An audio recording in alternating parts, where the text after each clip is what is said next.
138 is on.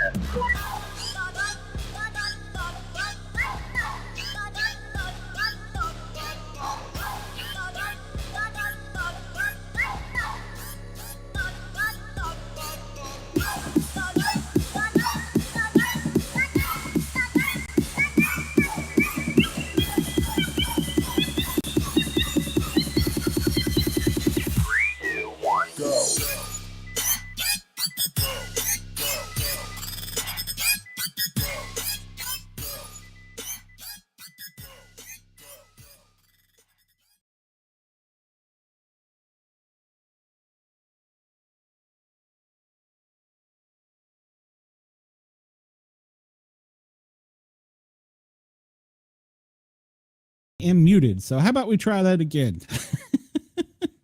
Welcome to the Paranormal Guyz. Yeah, well, it's going to start out that way. Hopefully, when you came in earlier during my daytime show and you're returning to see this one, and we have a much more beautiful sidekick than, well, much more beautiful person than me. How about that? Thanks, Glenn.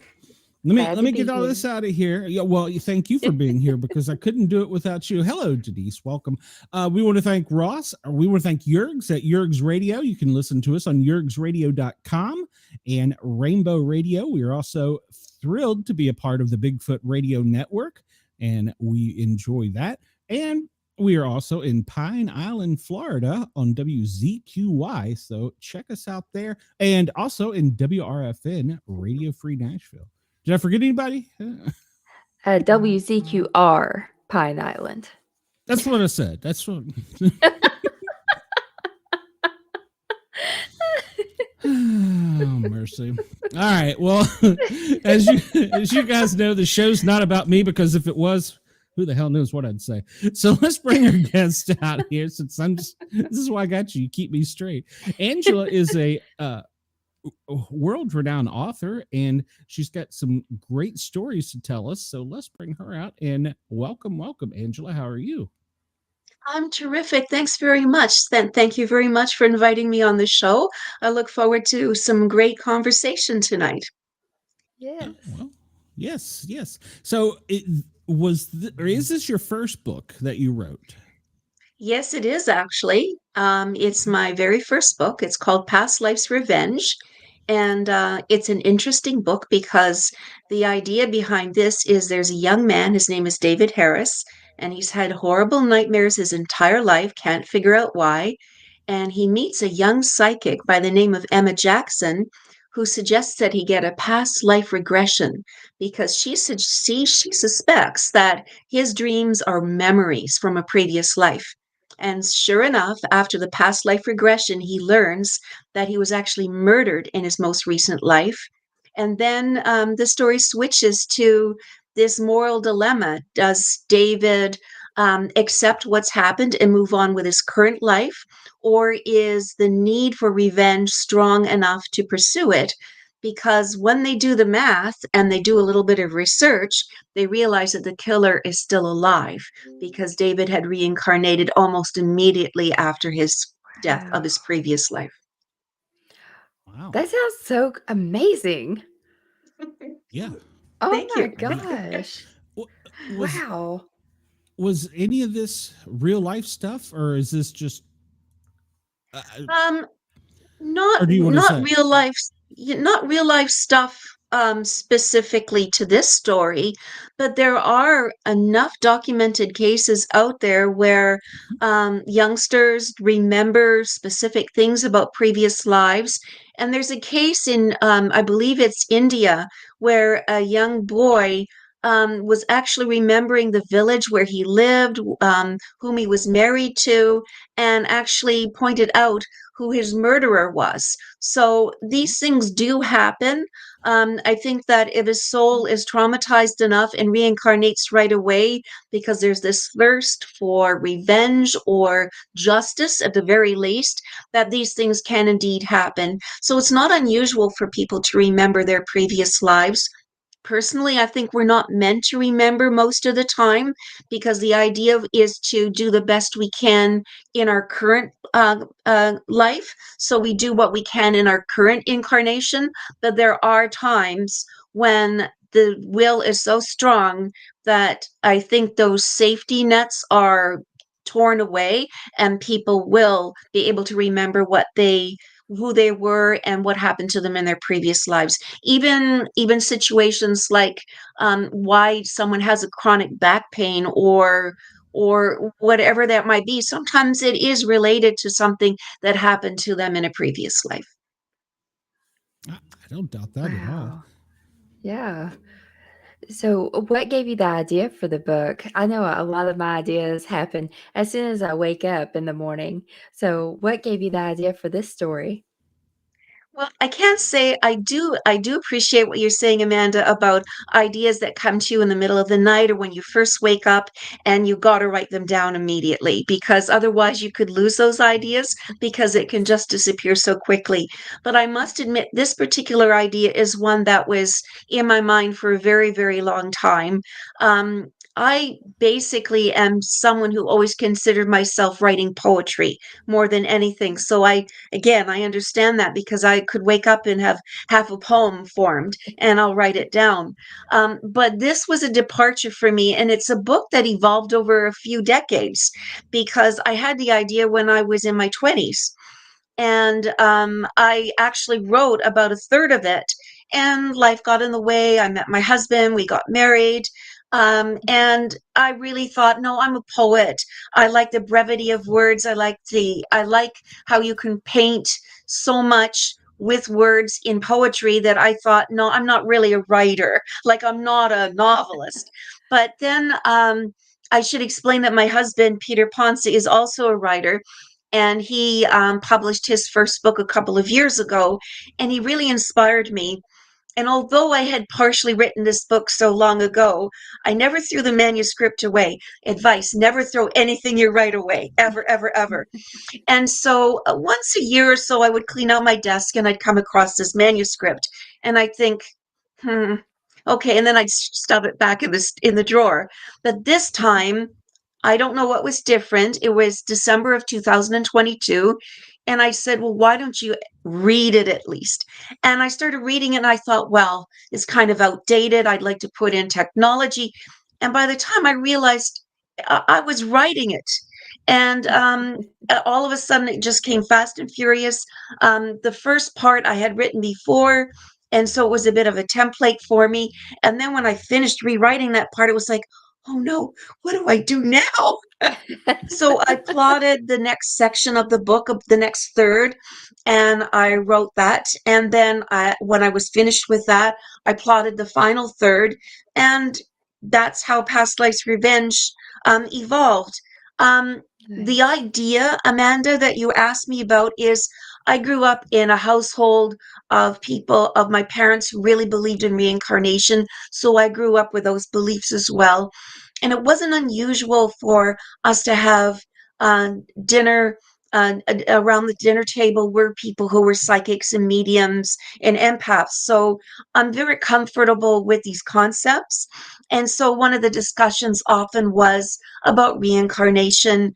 And I always had it in my mind, well, if you were reincarnated, and if you were murdered and you reincarnated so soon that you actually realize your killer is alive, what would you do? So it's actually a thought that's been in my mind for a very long time. And I'm just grateful that I finally had the drive to complete the story. That's so cool that your family like had those people around you. I can't imagine growing up with that influence in my life. Again, I live in Kentucky. My dad was a preacher. My mom was a stay-at-home wife, and mom. And we lived very simply, and their friends were just very simple. So that's amazing that you had people around you like that.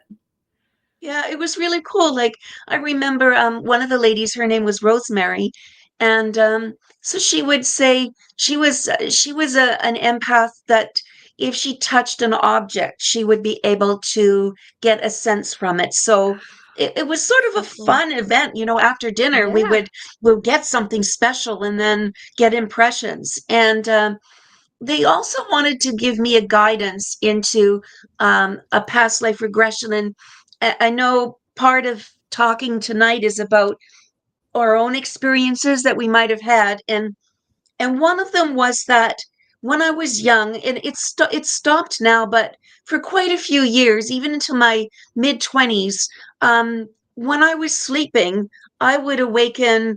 Earlier was my parents, later on my husband, and I'd be speaking in a different language. And it was a language that was so different that no one could identify what that language was. So it was suggested maybe try a past life regression. And I was undergoing the past life regression. And then there was almost that point where I sat up and I said, I'm not supposed to know. I'm supposed to live this life without the influences of what has happened before. And so I actually stopped the past life regression and I said, I know I'm not supposed to do this. I shouldn't do this. And so I stopped. But that was one of the things that I'm curious about, but I've accepted that there were a lot of ancient tongues that are forgotten perhaps in this day and age. And no doubt it was something coming through from a previous life, but there was something really compelling that I just knew deep down that I wasn't supposed to know. And I was willing to accept that. It was just a clear, strong conviction that I could accept that easily and to put aside my curiosity. Where did you grow up? I grew up in Ontario, Canada, in a rural area north of Toronto by about an hour's drive. Okay. Sorry, Glenn, I'm asking all the questions here. Go ahead. No, you're good. See, just we got a question from the chat here real quick, but if that had been me, I'd be like, oh no, I got to know. It's like, as a kid, Right? you can't have that candy bar on the top shelf. I'm that guy. I'd be like, I got to have that candy bar. So Yeah, I understand. And I really did want to know, but during the beginning of the regression, I suddenly had this clarity, this moment of such strong conviction that I shouldn't know.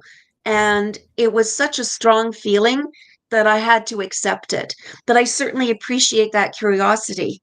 I do understand the comment in the chat, of course. you know what they say, curiosity killed the cat. So Yeah, maybe somehow. Chris says, my dad told me at age 3 I knew every I'm sorry, this is Denise. Chris, my dad told me at 3 I knew every make and model of car. Maybe I was a car salesman. And then what did Chris say up here?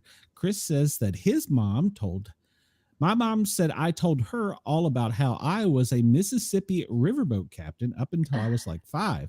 I'm old and there was no internet then, so I don't know how I knew about that stuff. That's interesting. Yeah, I think I totally believe that. I had something similar when I was a kid. There's a little town called Orangeville, which is about a 20-minute drive away from where we live. And I remember being about 5 years old, walking down the street with my mom in downtown. Downtown Orangeville has a street called Broadway, believe it or not, but it's a very sweet, charming little town. Anyway, we're walking down Broadway, and I start telling my mom about how my husband came home drunk that night, and I just didn't know what I was going to do. And I was like 5 years old. So I totally understand this. It happens. And those are memories. Those are memories from before. Yeah. Chris says he said that my name was Jock, and I told my mom all about the people on the boats I was friends with. It's very strange. And then Denise asks, but what about when we say we carry things over from a past life we need to correct? Well, I think that that's absolutely right. And that's why we continue to reincarnate so that we can and often reincarnate with the same people in soul groups because we are meant to learn from each other. And this is why I think we're not supposed to know because we're trying to face these lessons again without being biased. Okay. That's so interesting. do you think we're here a certain number of times, or is it just a constant recirculation? Or I think we're here a certain amount of times, which is going to depend on each different soul's development. So some may advance quicker and then finally go back to what I consider like, you know what, there's so many names for God, universal intelligence or a wisdom beyond what we have. But whatever you want to consider it, I do think that we go back to a certain type of energy source, but we're not ready to do that until we've evolved. And I think it's going to take whatever amount of lifetimes it takes in order for us to learn our lessons before we can move on. Interesting. I had I guess he was a psychic medium, and he could tell about things in the past. Do you remember his last name was Jackson, Daniel Jackson, and he told me I was here like 29 times. He said, "You haven't learned your lesson yet," or something like that. And I was like, "What the heck?" And I asked him about my wife. He said, "Well, she's an even slower learner. She's been here 33 times." I was like, "Well, okay then." So. I thought you were the slow learner, Glenn. Well, I still don't listen. You'll get there. Yeah, eventually. So, oh goodness. And Denise also says deja vu, being in places and know just where to go. I think we've all kind of done that. Yes. So, and that's the thing, what Denise just commented about, because you see, we all have this intuitiveness and we all have the ability to be perceptive of things. And I honestly think that when we think, oh, he's psychic or she's psychic, we all have that ability. We all have that empathic um, sense. And some of us are more apt to listen to our inner selves than others, but we've all had those feelings like, maybe I shouldn't do this, maybe I should wait. And then you realize because you waited, you averted some sort of disaster. So perhaps it's our guardian angel, who knows what it is, but there is an inner voice that we all should try and listen to, maybe with helping with meditating, with trying to have those quiet moments away from our devices. We can stay more in tune with what our cells are trying to tell us. And so that's really, really important. But we all have that ability, I think, and we should all strive toward listening to our to our intuition. I agree.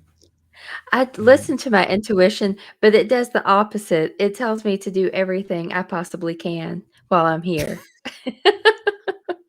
You know what? I have that feeling too, Amanda. So the thing is, even though I do fully believe in reincarnation, where I am right now, I owe it to myself, my soul's development, and also to myself on this plane of existence to explore and enjoy everything and to learn and to experience. And I think that's why we're here. And so therefore, I don't want to squander a moment. And so I get the sense that you're feeling that way too, because it's important, because nothing's promised to us. We don't know how many days, how many hours we have for us. So don't waste a moment. Try to infuse joy in the moments that you have, learning and just exploring the world. Yes, definitely. I could jump on a plane tomorrow. You don't have to tell me where I'm going. I'll get on a plane with you. Let's go. Sounds good. I was gonna say, she's telling you, Amanda, you need to go skydiving. So I would, yes. I would love to go skydiving. Nope. Love it. Nope. I'm a chicken. Nope. No. I may change my mind once I'm up there. I'll run into a burning building, but I will not jump out of a perfectly good airplane. Sorry. So Denise and so Angela, just so you know, I'm a retired firefighter, so you don't think I'm a pyro. I mean, okay. There is still that possibility, but well, sure, Denise, and obviously. I'm being really? Wow. That's Wow, great. that's Well, amazing. it's not crazy, There you but yeah. go. Yeah. There you go. There's one of your fans, Amanda. So No, Chris, I will never touch a fish. I have ichthyphobia. Oh, really? And yet you live by Yes. a beautiful river. Yep. I do not fish. I'll eat fish, but I will not touch a fish. I don't want them to touch me. I will not go in the water. Oh. I'm amazed you knew what that was. I don't even know how to spell it to look it up. She didn't tell me. I can actually spell it now. I've told people in text so many times now. So, Angela, when you were in that past life regression, how do they do that? Is it like a deep meditation or hypnosis, or how do they? Yeah, for my personal experience, it was like a hypnosis. And so what she did was she took me back younger and younger, and then visualizing certain moments, key moments when I was this age and that age. And she just started going backwards more and more. And by the time I got to around maybe 5 or 6, that's when I sat up and said, no, I'm not meant to do this.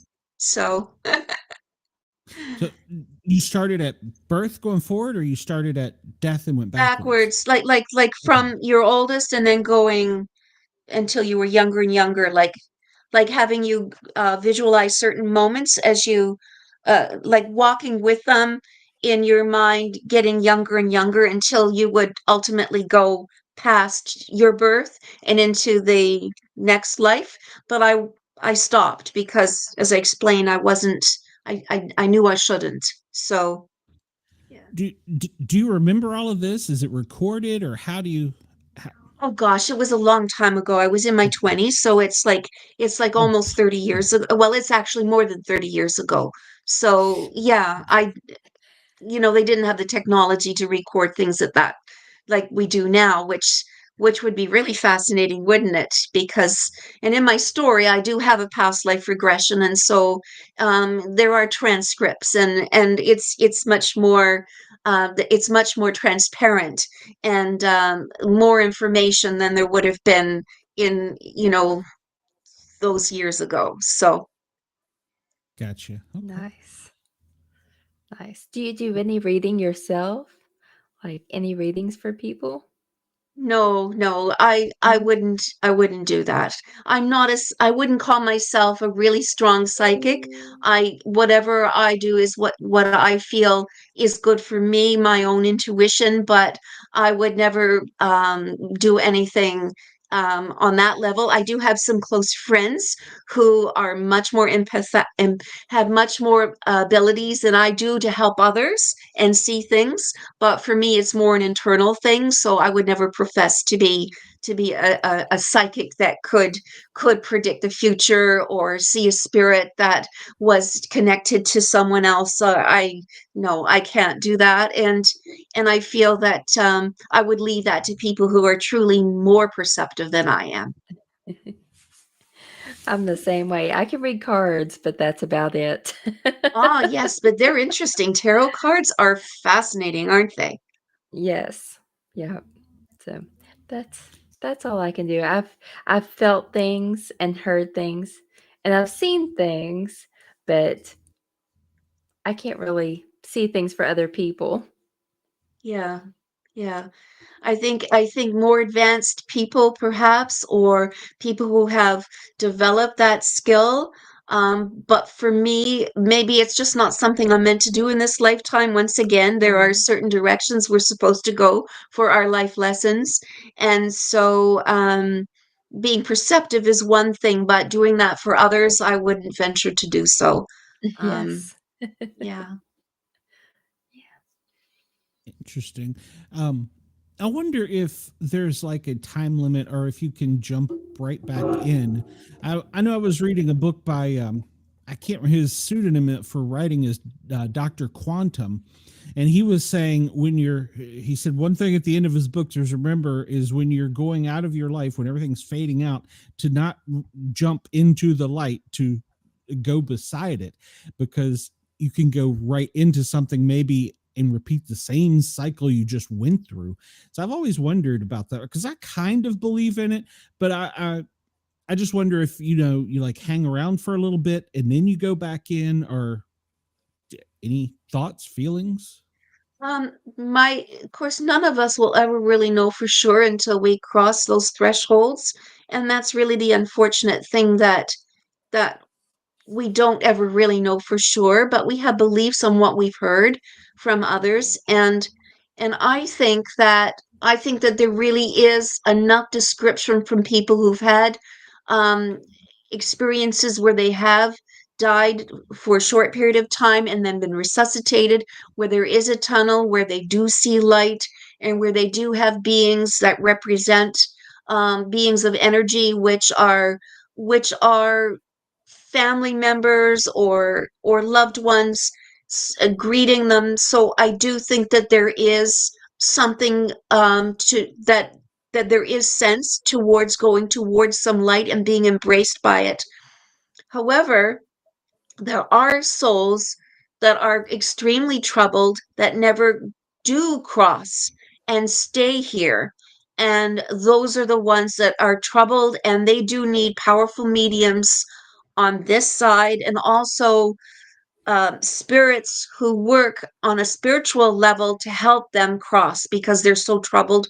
Maybe they've had a traumatic death and they just can't leave. So that does happen. And then, of course, when you talk about ghosts, then there's residual energy. So it doesn't necessarily mean that that is a spirit or a ghost, but it could be a memory of their energy signature that you might sense in a room. But um, that's fascinating. I will definitely look up Dr. Quantum, you said. Mhm. I'm very curious about this idea that you would be beside the light as opposed to going into it. So honestly, I don't really understand that or have heard that before, but it sounds interesting, and I will read about it. It sounds really cool.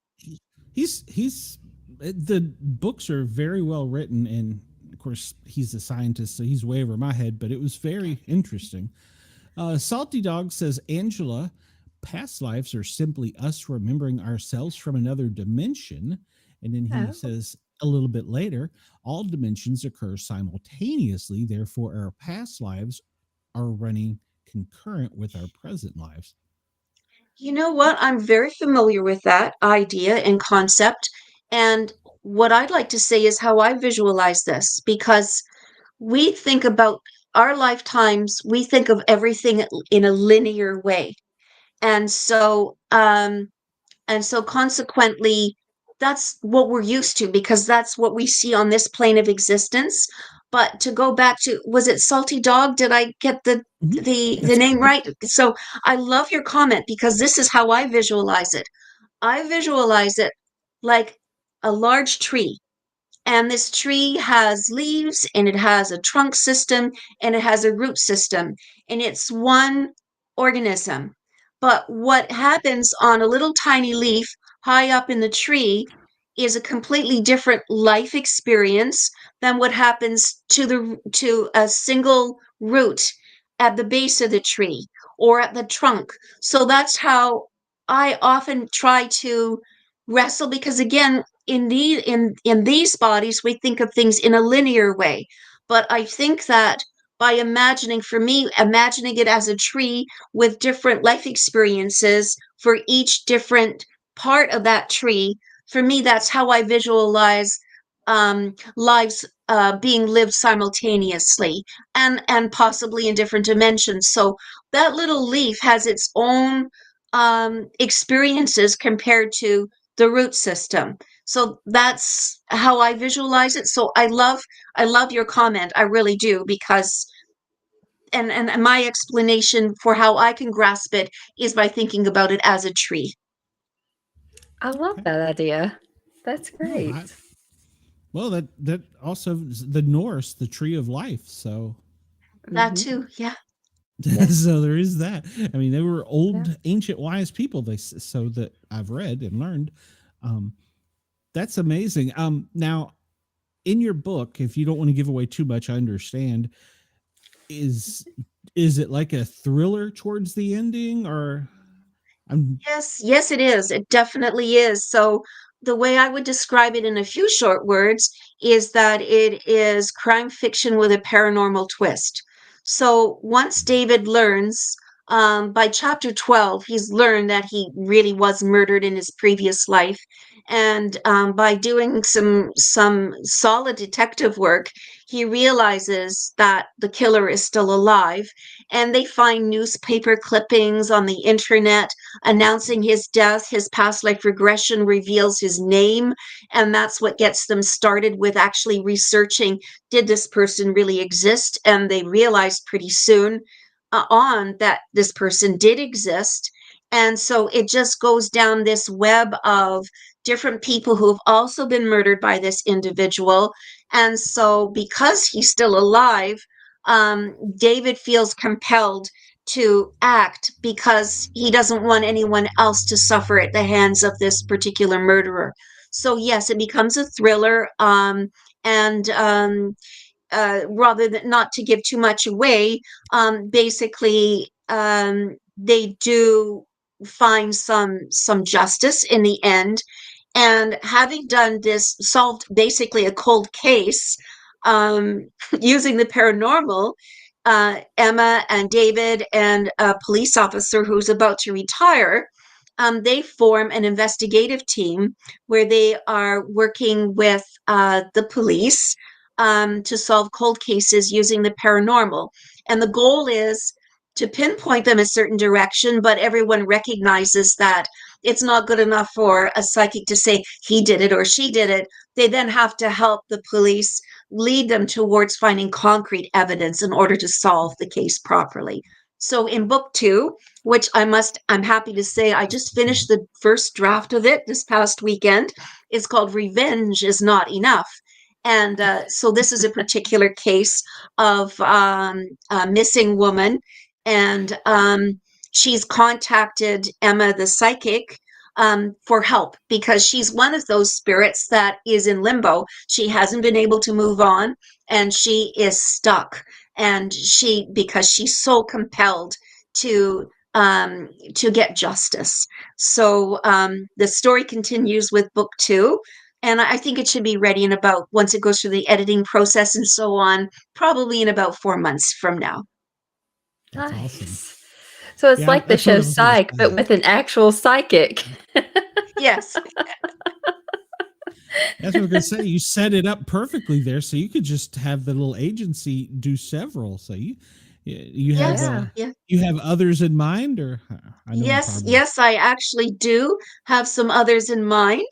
And okay. so I hope that I can do maybe one book a year in this particular series. So I'm pretty excited about this. Yes. Yeah. I So have to so get now this. now I need to know: do you like poetry more, or do you like writing this more? I have a book of poetry that I hope to publish this year as well. It's really an accumulation of many poems I've written over the years, and I still do love writing poetry because if I'm walking in the forest or if I'm in nature or I find that it comes to me, and so then I have to write it down. It's Love that. really important. So I wouldn't lose that side of me. I also am a singer, and so for me, there's a musicality within the poetry, within singing, and even with writing prose, which is something I didn't realize at first. There's a tempo, there's a beat, there's a cadence. And if you have that rhythm when you're writing, I firmly believe that's what keeps the reader engaged because they follow that cadence, that pace that you've set up. So for me, I wouldn't say it's indistinguishable because obviously these are 3 different mediums, the singing, the poetry, and the writing, but there is a connectivity, at least for me, on how that flows. Nice. My husband is also a singer. What do you sing? I was trained in opera, but I Okay. do sing a variety of different types of music, and I produced an album last year, and it's Celtic in nature. Oh, And it's called nice. In the Breeze. And you can get it That's on so cool. Spotify and all those places. But Very and nice. there's 3 original songs on there, which are based on my Yeah. poetry. So that was kind of cool too. Oh, that's awesome. That's very Yeah. cool. So is songwriting like poetry, do you think? I mean, as in comparison? Yeah. Yeah, I think Yeah. so. Absolutely. Um, Okay. because when you're writing the poetry, there's that beat, there's that resonance. And Gotcha. what is that but musicality? Yeah. It's true. It's true. Salty You're has amazing. another comment here. He says, yes, you are, by the way. I'm sorry. Salty says, well, I believe in my prior existence. I also believe that we all are of one conscious, and the only time we have as humans are the exact second that we are alive. Everything else doesn't exist. Interesting. Okay. Yeah, I don't know if I understand that either, but yeah, it's. I mean, it's kind of putting what is time into a big crystal ball and asking a question. You know. But but I do understand a little bit of where that question is coming from. So I had a lot of conversations with my mom in her latter years. Um, and I had this feeling, pardon me, I had this feeling that who we are in this particular lifetime will be different than whoever we will be in our next lifetime. So, in a way, when we pass on, our soul, the essence of who we are, remains, but this exact persona will evolve and will change. And so, I think I understand there is a death of source because you are going back to pure energy. In that sense, you're still you, but you're more than you because you're now an accumulation of all the yous that you were before, if that makes sense. Yeah. Um, so I think that's maybe what the comment meant partially, so that right now we have this awareness, but when we are in our a non-physical state, we are different. We are not this consciousness. So in a way, we would cease to exist as who we are in this form. So I think I don't know if maybe that's if I've touched on maybe what was meant, but that's my that's something I've thought and pondered about. But again, who knows, right? But I Right. have pondered about this idea before. I Yeah. agree. Yeah. I've thought Well, about that myself. I do believe there is something about going to the light at your death, because as a paramedic, I've been around a couple bad things, and I've had people actually say that they see something, and so, Yeah, yeah, yeah. yeah, D- Denise says, we are many souls as we evolve, correct? yes, of course.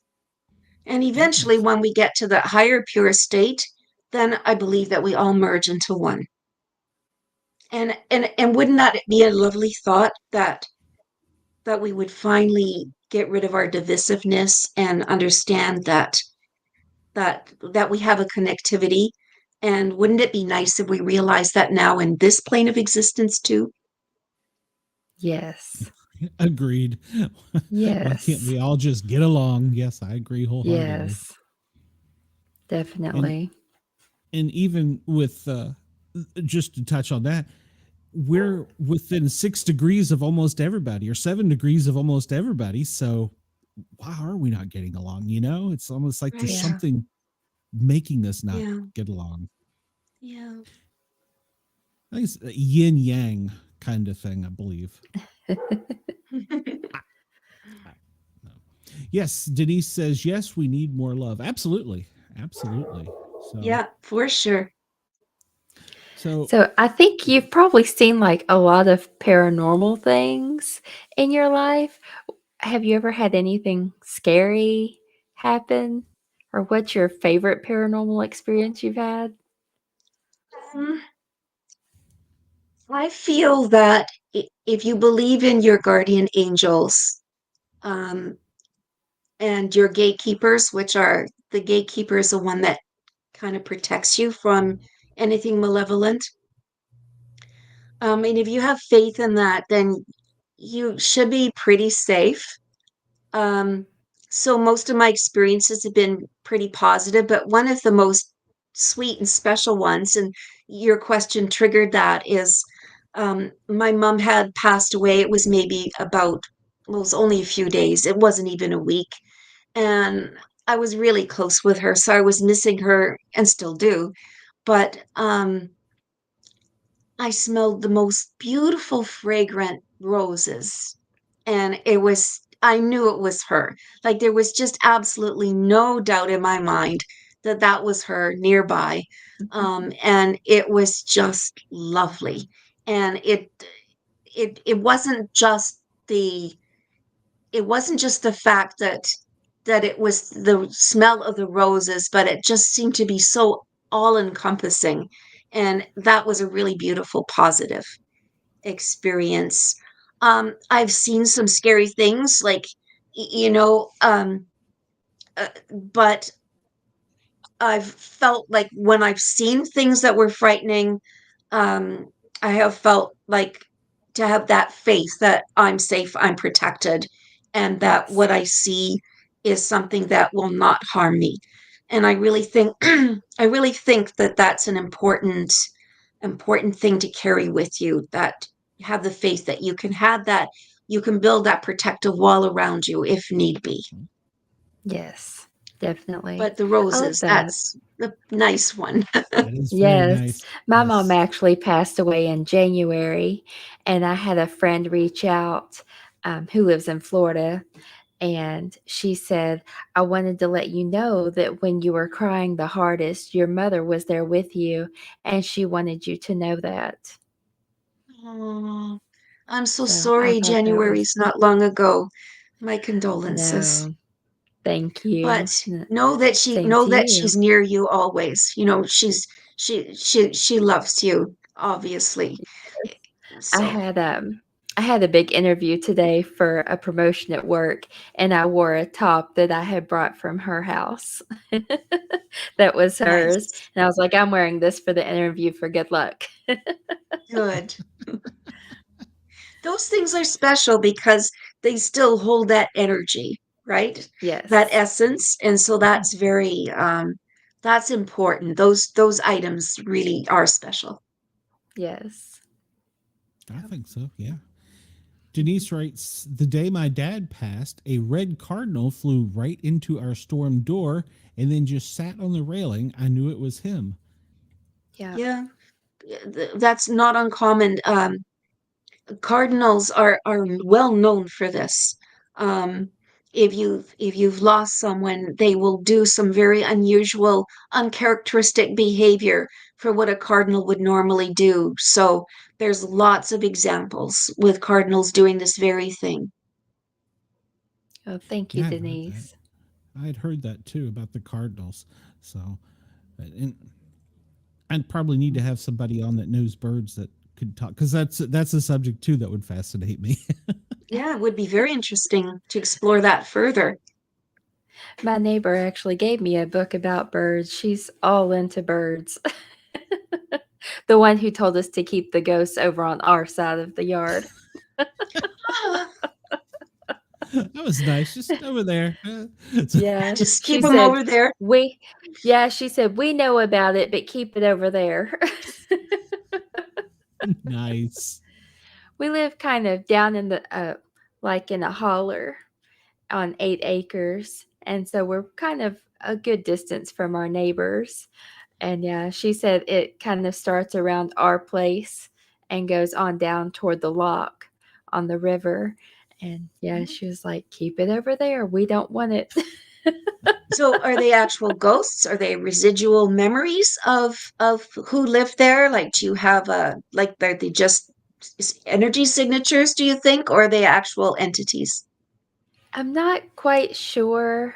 We built the house on land here that we bought, and we're thinking maybe we disturbed something when we built it, but we're not sure because apparently everyone down in here already knows about it. So I'm hoping to get someone out here to investigate a little more, because my husband is not like into the supernatural or anything like this or paranormal.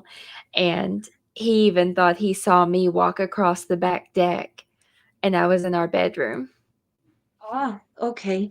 So, so And I was it like, probably would be smart to look into it and find out what that is, whether it's residual memories or an actual entity that's there, just to find out to be yes, sure. And maybe there's some smudging that you can do with sage, or like get someone in who knows, just to yes. find out why they're there. And maybe if it is a spirit, maybe they need help to move on to the next dimension. Maybe that's what it is too. And you could end up maybe in a situation where they could be helped. But Mm-hmm. there's Yeah, they're not all necessarily ghosts, right? They could just be residual right. signatures of energy. So, Yeah. like memory, like a bit of a memory. Yeah, something pinched me in the kitchen one day. I was holding my water to the fridge to get water, and it pinched me on the back of the arm. Oh, okay. Someone playful then. Yeah, not Yeah, a and fan. then it tried to get what? What, are you not a fan? Not a fan. Nope. Keep that over there. Right? And then something tried to get in our bedroom door one morning when I was getting ready. Mhm. Yeah. It's Okay. like when you go to open the door and it just shakes. Like when Oh you go to my. open it, it shook like someone was coming through the door. The dogs ran to the door because they thought it was my husband. Yeah. Mhm. It was crazy. Yeah. Well, dogs would notice things too. So, yeah, Mhm. interesting. Yeah. Yeah, I would investigate that further. I think that would be important to do. Yeah. The main thing is people walking across the deck outside. We've seen that several times now. Wow. Yeah. Chris says, I had an experience like Angela with a smell. I have also had sights and sounds, but the smell was the most intense of the experiences I had and remember the most. And well, Mhm. the sense of smell is the one of the last senses to leave us, and it is also one of the strongest, not the most, but it's one of the strongest.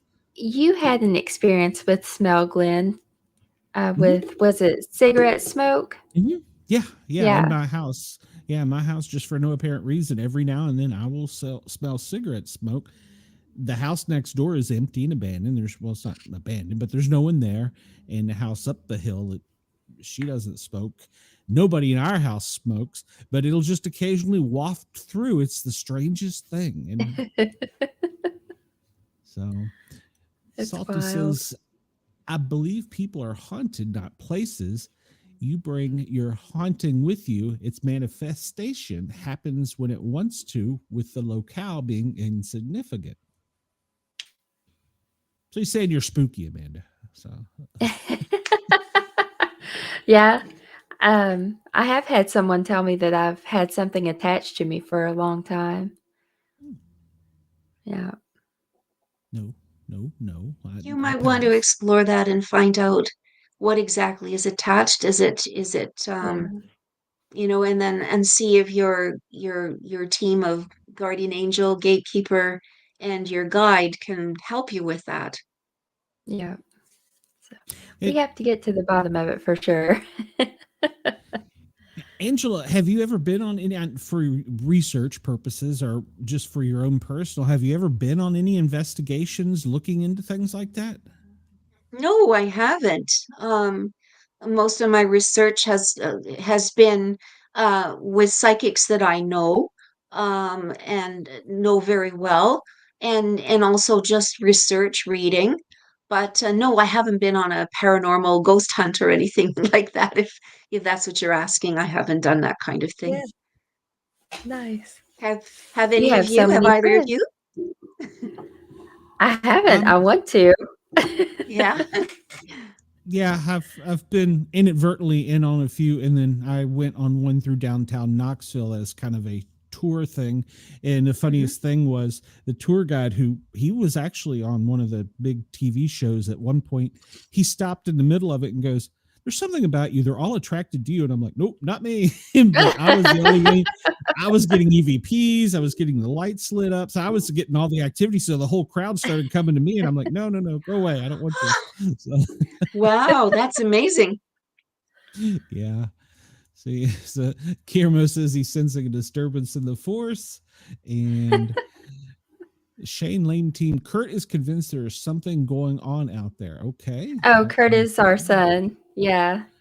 Oh, okay. So yeah, he even got the spirit box out one night and took it outside, and he definitely disturbed something. I think that's when something tried to get in the bedroom. That's when the door shook. Was after he took the spirit box out. Yeah. Nope, and yeah. nope. He, I think he communicated a little bit with something that night. He came running in and turned it off and was like, "I'm never doing that again." Yeah. And I wonder if something got attached to me at the hospital when I almost died. In 2018, I was septic and they barely saved me. Oh my gosh. And I wonder if that's when something attached to me. Interesting. Yeah.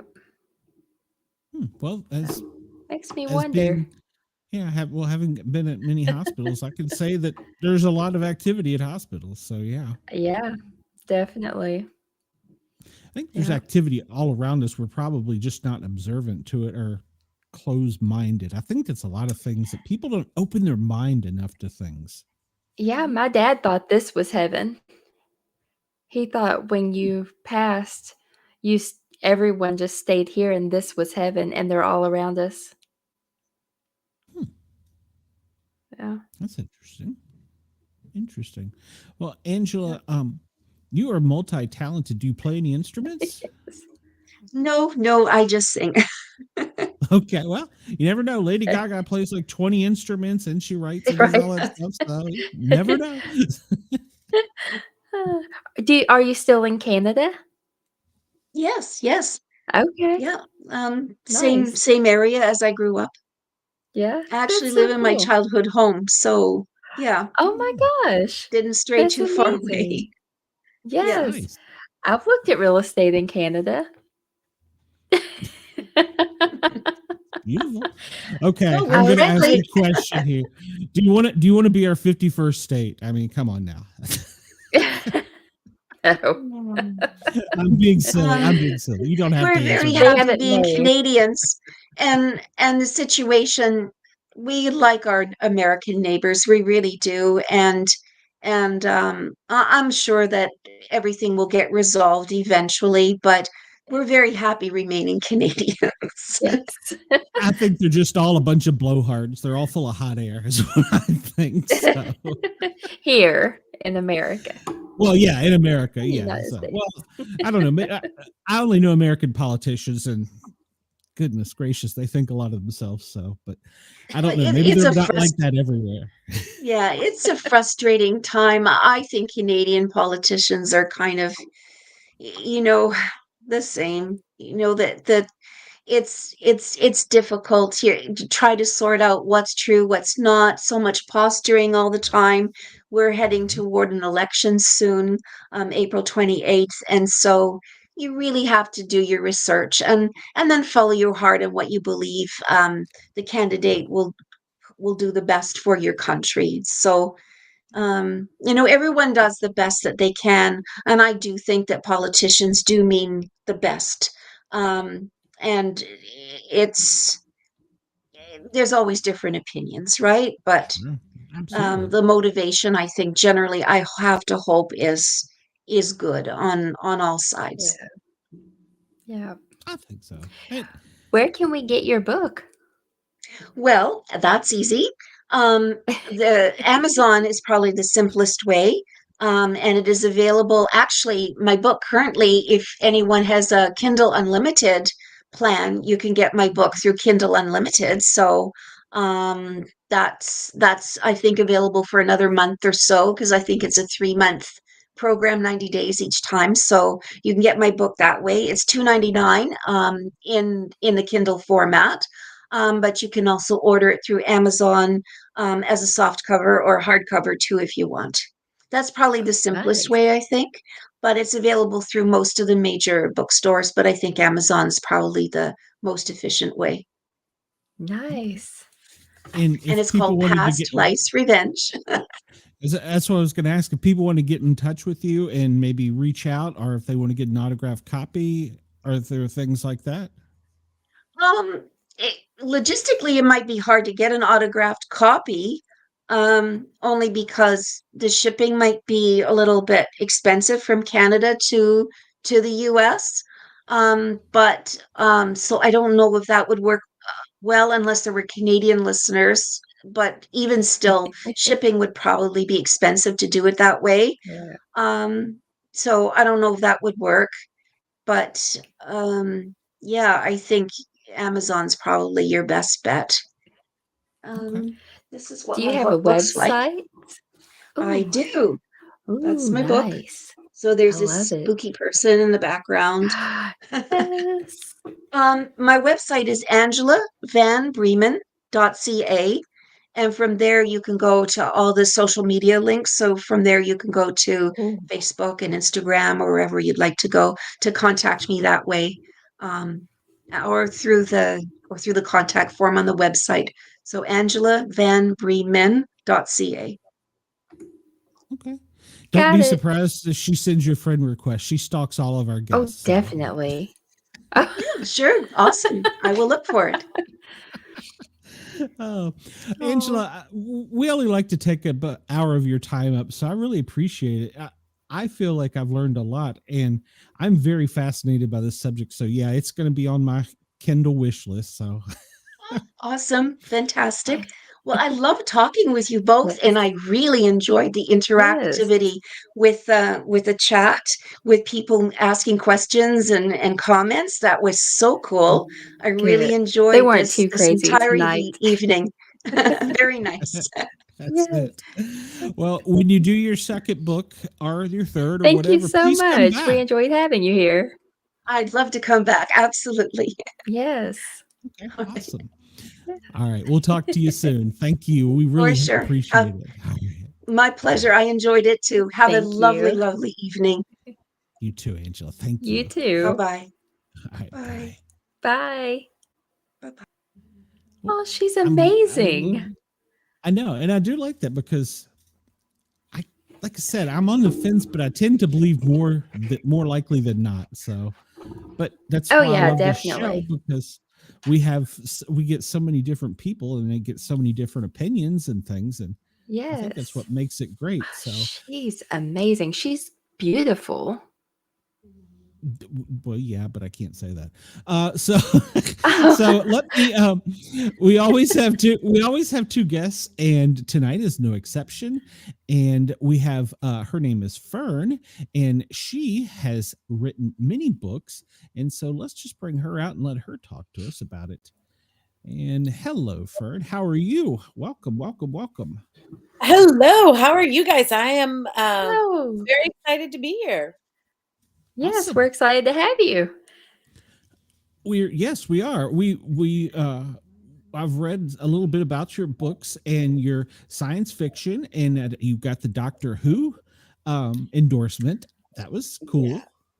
Very cool. You know, I have loved the Doctor Who show for a while, and so I would follow them on, what is now X, before previously Twitter, and I posted my cover.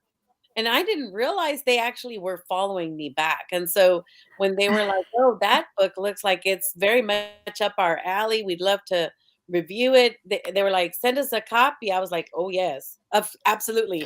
Yes. That's amazing. I love Doctor Who.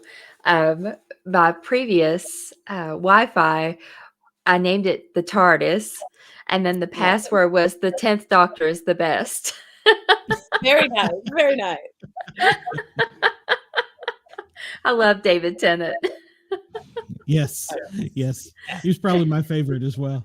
sort of tell my wife about her car. She's got one of those little electric scooter cars. And I'm like, it's bigger on the inside than it appears on the outside.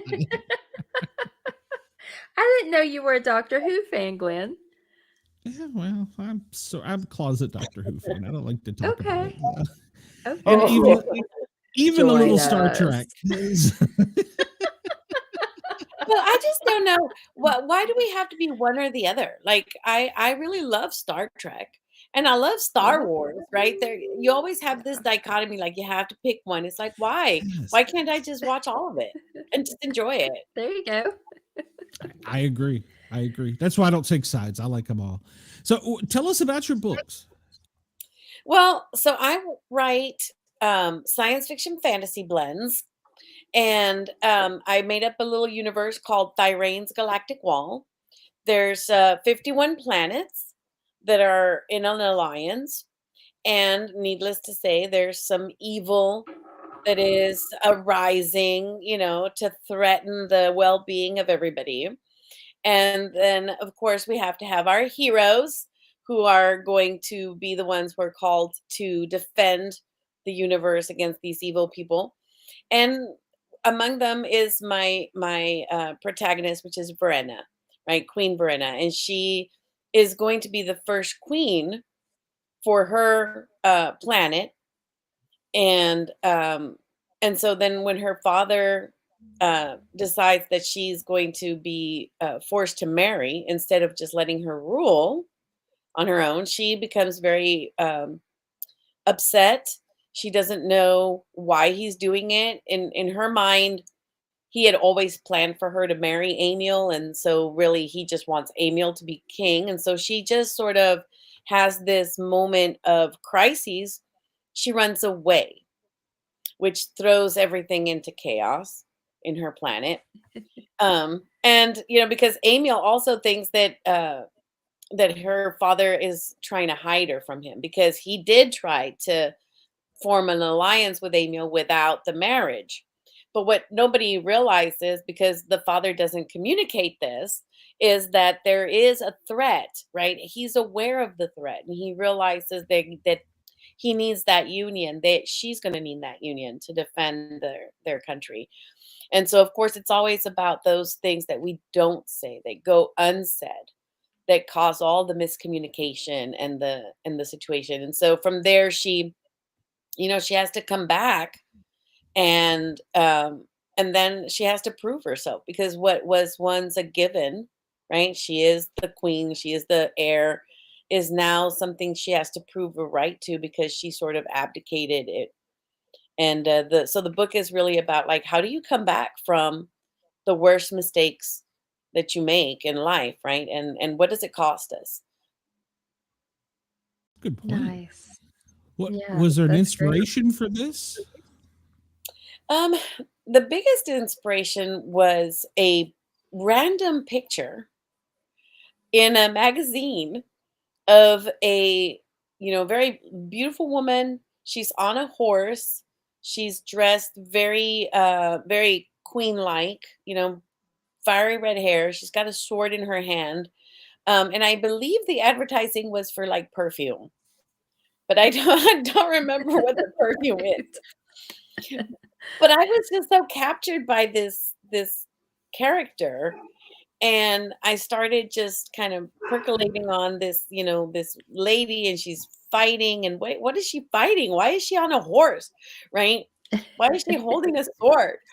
And before I knew it, I had this whole storyline going, and then it started going wider and wider into, other sub stories and subplots, and now I just have like a gazillion books floating around in my head.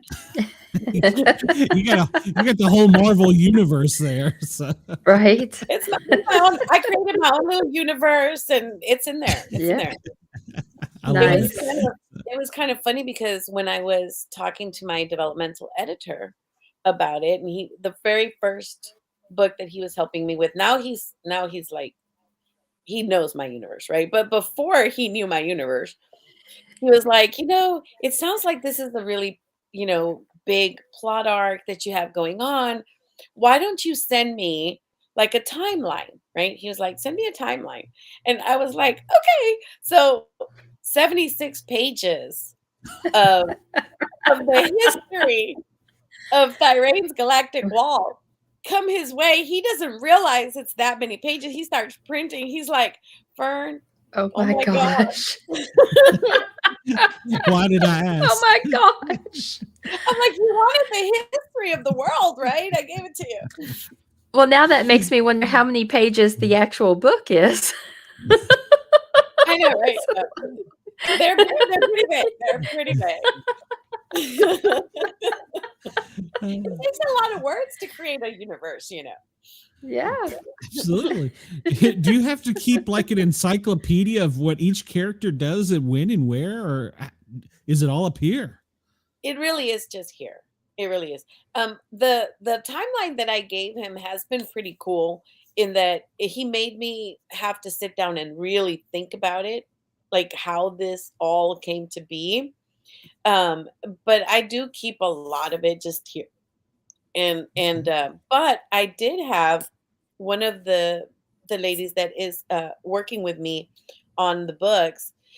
She was like, okay, I think that your audience would benefit from having like a compendium at the end where you like talk a little bit more about like these are the houses and these are the major players and some of the things that are in world that are not ours, that are just made up stuff.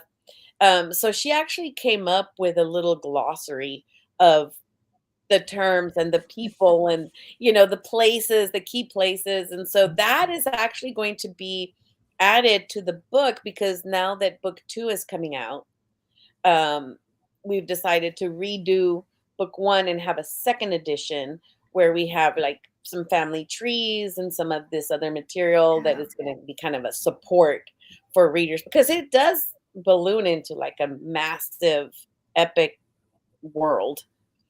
So it's hard to keep track of everything. I was going to say, does your editor have to rein you in? Okay, we need to talk more about Sally and less about Bob. Yes, they do. Yes, they do. Yes. I can imagine. I couldn't be an editor because creative people are so hard to sometimes get to do what you want. So, and it is true. We can be very, very difficult to work with because like I have a dear friend whose book my company publishes. And she has this wonderful story going and she had this little sub story going. And I'm like, so really and truly, this sub story is not really necessary. Like we can just cut that one out. And she's like, no, because you have to understand where this character comes from and blah Yeah. blah blah blah. And I'm like, okay, well, let's make it a novella. I was like, okay, because I know how important it is as an author, right? These little sub stories, these little sub characters, they mean so much to you. But the reality is that sometimes you really do need to cut them out and just put them aside and issue them in some other format, because they just don't mesh. It didn't hurt her feelings. No, I mean, it was hard for her because it is hard as a writer to like let go of some things. But she understood what I was trying to say, and she was happy that we were doing it as a novella because that way it was still something that was being offered to her readers. She felt like they really needed this information. And so I was like, okay, well, we could do it that way. And then when we issue book 3, they've had this background, then they understand, what's going on. So it worked out really well. Good. Amanda, I cut you off. Go ahead. Sorry. We were talking at the same time. It's fine. I was just saying, I've seen people even create a map so you can see like how far away people live from each other and kind of get an idea of the layout. Thought that was a really cool idea too. Oh yes, we have some maps, and we did the map for book 1, and book 2 is going to be interesting because it's the war, right? They're literally getting attacked now, so making maps for the war has been very interesting, and I'm complicated. sure. Do you draw Yeah. them, or do you have someone do it for you? So the ones I draw are purely for myself to keep straight, like where are these forces and how are they moving? But the ones that are going to be for the book are being drawn by Araceli Casas, who is the illustrator who did the first set of maps. Um, because no, I I don't have the talent. I can't draw a straight line either, so it's okay. So, Yeah. but yeah, but it's got to be hard to relay to an artist exactly like, okay, I want this mountain here, and the troops are coming around this way. It's got, because it seems to me you'd put almost as many words in the description as you would the war. Yes. Yes. And especially when you're thinking about like movements, right? Like I mean, because when you're thinking about war and you're thinking, okay, well, first of all, where are the bases, right? I mean, they have to have some military bases already set up, right? So where are we to start with? And then where are they getting attacked and how do you mobilize people there and who do you mobilize? And so like, so there's a whole bunch of movement pieces. And then how do you show that on the maps? Like you have to have some kind of arrows, right? Or something to describe, okay, these people are coming from here and these people are coming from over there. So it kind of gets complicated, especially as the forces start clashing. Like how many Yeah. different sets of maps do you have? You know? Yeah. You're a real Yeah. world general. Yes. I mean, you start getting into like, okay, really and truly, how would this go? Because and I will say, it was a bad idea making myself go into like having to write wars because it's really complicated. Oh my God. Yeah. Yeah. I can imagine that. Yeah, yeah. Because you, like you said, you got so many moving parts. You Yeah. really do. And then add on to that, like, there's interstellar travel, right? So then, you have people attacking from space. And so then because then the question becomes like, why can't they just blast people from space? What keeps them Hmm. from just, incinerating the whole planet? And then that's a great question. Now you have to come up with an answer as a writer that's plausible. So, oh my gosh, I don't know what I did to myself. Yeah, that would be hard. Somebody asked me once, I can't remember if it was on one of the shows or something. Imagine a giant hand grabbing the earth like a softball and just stopping it suddenly. What would happen? And I was like, Oh. well, wouldn't we fly off? And he's like, no. And I'm like, we're traveling fast. All of a sudden we're stopped. And he's like, it can be however you want it to be. And I was like, oh, okay. So Yeah. that was my first thought. We just all go zipping out in space because, well, except for the ones that were squished in the hand, but The flattened ones. exactly. So, then he got No, but pissed off and just threw it. So that makes perfect sense though, like, right? Because if you think about the inertia of a car, right? If you have a sudden stop, Yeah. you go flying. That makes perfect Right. sense to me. Yeah. yeah, but his explanation is it can do whatever you want it to do. I'm like, well, I guess that's true. But you don't think about things like that. And he was very creative, and I think he had written a science fiction novel too. And so yeah, it is nice to be able to put your own spin on a world, but then you do get into the interpersonal of so many characters. So now, but this wasn't your first book, was it? You had done some stuff prior, hadn't you? Well, the things I had done before were short stories. So I had written a lot of little short stories and snippets. I had a couple of poems published here and there in anthologies. And now those stories, they're all in the same world because for whatever reason, my brain keeps putting everything into this world.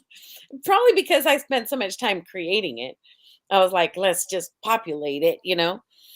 But I would see a call for submissions or a contest, and then I'd create a story and connect it back to my world. And then I put it out there. And so I have several that have been published, which I think was kind of fun for people to kind of start getting to know it without committing to like a massive book. Yeah. Now it's this thick. I was just saying, you know, they get bigger and bigger.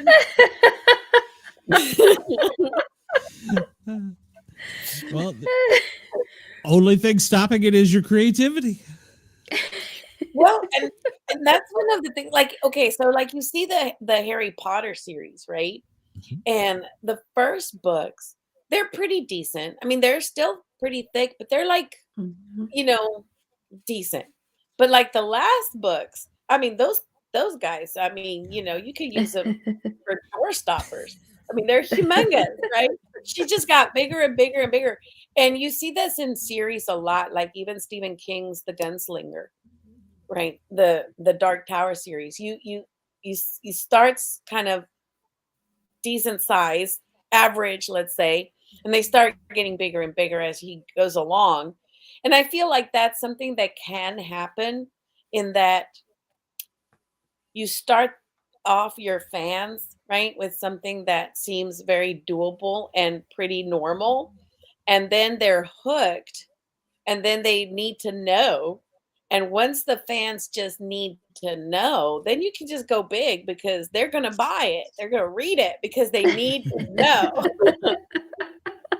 I wonder if she did that with Harry Potter because, with Deathly Hallows, they start going all the different places. So it's much more describing the places they're going and everything, where the first books, they're just at Hogwarts or at home, so you get much more descriptive in the places they're going in the last two. Oh, yes. Oh, yes. Oh, if you Yeah. have characters going places, yes, you have to Yeah. describe. And then, you would think that being that it's a real world, our world, right? She would need as much, but in truth, you need more because you have to explain how the magical is around us, and yet we don't see it, right? So Right. it gets really complicated. Yeah. Yeah. Oh yeah, and it's a natural. I think it would be a natural progression because not only your love of it, but the fans' love of it. So Yes. Yeah. Yeah, and they want more, right? Um, they the goal, of course, of every writer is that people will love their world and begin to like be even hypothesizing, right? You have the fan fiction, right? And what happens with Star Wars now is the fans have their idea of what they think should have been, and then you have the the writers who have a mhm. different idea, and so now there's some clashes there. So, I'm a huge Star Wars fan, and every time I go into a new movie, I'm like, "Just watch it for what it is. Mhm, You can't compare it to the old ones. You mhm. have to just take it as a new movie, and it's not linked to anything." And Yes, if you do that, you can enjoy it without comparing it. yes, And yes. I find everybody wants to compare it to the originals. Well, you're not gonna get the originals, it's 2025. Exactly, exactly. So you have Yeah, to just watch it and enjoy it for what it is. I I agree. agree, I agree, and, that's one of the things that, I'm like you, like, I wanna just take the ride that they wanna take me on. I do Yes. not wanna be in the driver's seat, you know? I'm Yep. 100% happy with whatever they give me because I'm just enjoying Star Wars, right? Yes. Yeah. So I don't get the people, but there are people who have, like, very definitive ideas. They're like, "Oh, this should not have happened," or, "Oh my gosh, no, Right. this had to be different." It's like, let it go, Yeah. okay? Enjoy it. It's not your vision, it's their vision. Just watch it. Yes, If yes, you don't wanna watch it, then stay home. exactly, exactly. I just want Watch it to. I on just want to cable. watch lightsaber battles. That's what I want to Right? watch. I I love don't that care stuff. who it is. The lightsaber, you could just go like that and it come out your finger. I would be fine with that. Like, I just want to see it. Like Edward Scissorhands. Right? Do you have the lightsaber chopsticks? Oh my gosh. Yes, yes. Yeah. I'm Well, learning too and much. that was the whole thing that, so when Star Wars came out, let's face it, we were all 100% okay with space wizards, right? I mean, Jedis are space wizards. Yeah. And then there was this whole like push that somehow you had to get more sci-fi about it. And then came out this whole like what are they, the midichlorians or something? I don't know. The Whatever. Mandalorians? No, in the reason why they can sense the force is these metachlorines in their blood or some such. Oh. Yes, right. And I was like, Mm. why? Why do you need to give me an explanation for that? I was 100% okay with space wizards. Yeah. Like I do not need it. I don't need to science fiction it. I'm good with it, Yeah. I didn't watch The Mandalorian. Like, I was like, What? nah, I think I'm done. Yeah. Oh, That one actually was pretty good. I have to It was? say. Yeah. it was, yeah. I even like the animated ones. So the little animated Yeah. shorts they did, I like them. I'm trying to think about the girl. I can't think of the name of it, but I like them. My son is still really into it. He still watches everything because I raised him watching Star Wars, and he still watches everything. I got him the Grogu for Christmas. It's a big stuffed Grogu. And he's in college. Yes, that's fine. Yeah. There's no reason why not. He loves it. He has all the Legos. He's put them all together and they're displayed on shelves. That's awesome. Yeah. Fern, And we it's- have a question from the Yes. audience here. Says, Oh. do you believe creating so much fiction is a subconscious tell that what to escape your own life on more than literary basis? I can't read, so it's Literary. really killing me. Yeah, that too. Yeah. Yes, I think so. I think definitely. I mean, because it does give you an outlet, right? I mean, Yeah. life is hard, and the world is not fair. It can be ugly at times, right? And so, yes, you do create these worlds where you can explore how you feel about things. You can create, happy endings. We don't always get happy endings in real life, That's true.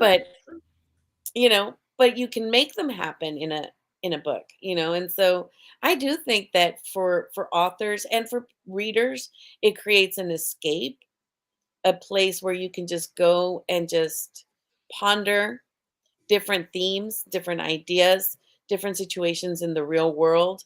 And it's non-confrontational because it's not real. It's a made-up world. It's lizard people, Right? Lizard people's lives matter. Hey, I got that out. So That's a tongue twister. it's easy for me to say. Well, so do you believe, obviously, since you're a science fiction, we'll call you a fan. We won't call you a nerd like somebody in the chat did. It's the truth, though. It's the truth. I'm a nerd.